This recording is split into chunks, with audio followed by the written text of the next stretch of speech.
Every now and again, I like to feature a guest in my videos. I once featured Meredith Silverman from meredithsilverman.com, and we talked about Pet Cemetery and how it's developed over the years. You can find that video here, and it's also linked down in the description. Today I'm featuring my wife Kelly, and she's going to talk about her soap making endeavor, Pink Monarch Soaps. You can find a link to her Instagram down in the description. Soap. It's a small necessity that's often taken for granted, and if you've ever found yourself without it, namely during a pandemic, then you may realize just how important it can be. And health experts agree that washing your hands with soap and water is the best way to prevent illness and stop the spread of germs. Hi, I'm Kelly Atkinson, owner and founder of Pink Monarch Soaps. I started making soap during the 2020 COVID-19 quarantine. I came up with the idea because I wanted to make rose-scented soaps as gifts for Mother's Day. I also wanted to make soaps for my ocean-themed bathroom that would coordinate either with scent, color, design, or all three. After making these soaps, I discovered that I really enjoyed the process, and it can serve as an outlet for my creativity. There are two main ways to make soap: cold process and melt and pour. They both begin by dissolving sodium hydroxide or lye in a liquid, which is usually water. Then it's mixed in with a blend of oils to create a chemical process known as saponification. In cold process, the soap would take 4 to 6 weeks to fully cure. I have a lot of respect for people who make cold process soap, but because it involves mixing lye and has a long cure time, it's not practical for me. With melt and pour, the maker starts off with a solid base in which saponification and curing have already taken place. They cut the base up into smaller pieces and melt it in short time increments in the microwave. Then they add colorants and fragrance oils and pour the melted soap into their mold. Because the soap has already fully cured, it just needs to cool and harden, which might take 30 minutes to a few hours, or sometimes even overnight. When making soap, I first have to decide what kind of soap I want to make. Then I gather my base, colorants, fragrance and essential oils, mold, and other supplies I might need. I start by cutting up my soap base into smaller chunks, which makes it easier to melt, and melt it in about 10-second bursts in the microwave. I've learned through personal experience that the white bases melt faster than the clear ones, so I have to keep that in mind when I'm melting it.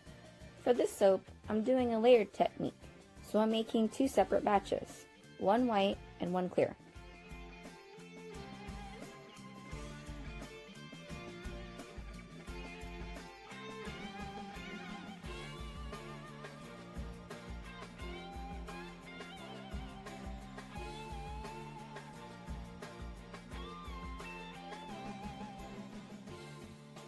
Once my base is all melted, I add my colorants. There are a few different types of colorants soap makers use, such as color blocks and mica powders, but I'm just using a liquid colorant I bought at my local craft store. When I'm satisfied with the color, I add my fragrance/essential oils. For the first layer, I'm adding only a few drops of peppermint essential oil.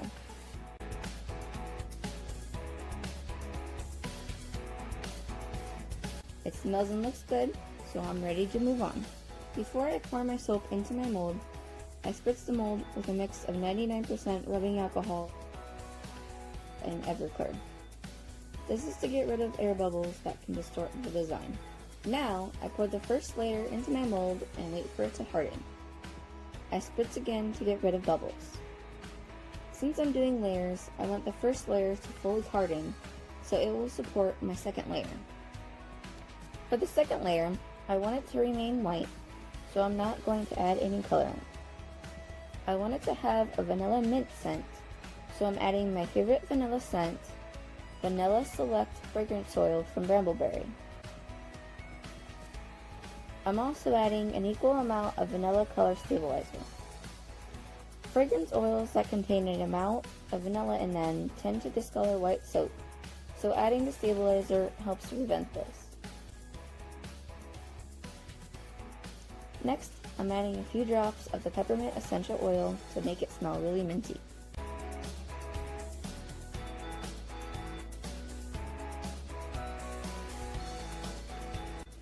Before pouring my second layer, I'm spritzing my first layer with alcohol so the two layers will stick together once the soap is hard. Now that both layers of my soap have been poured, I wait for my soaps to finish hardening. Finally comes the fun, and perhaps the most satisfying part, unmolding the soap. I'm always excited to unmold my soap because I like to see how it turned out.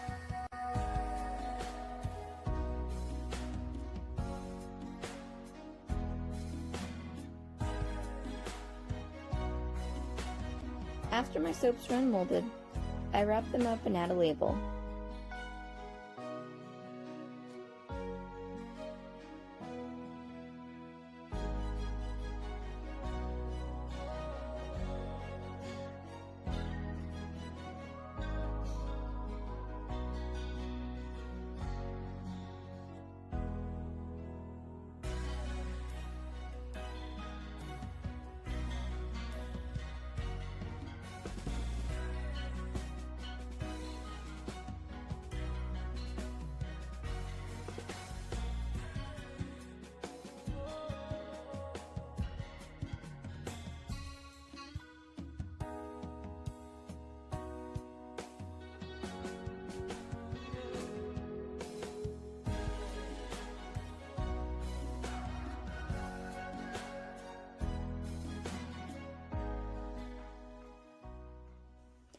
For a few of these, I'll have a gift tag on the package, so I'm using my usual label.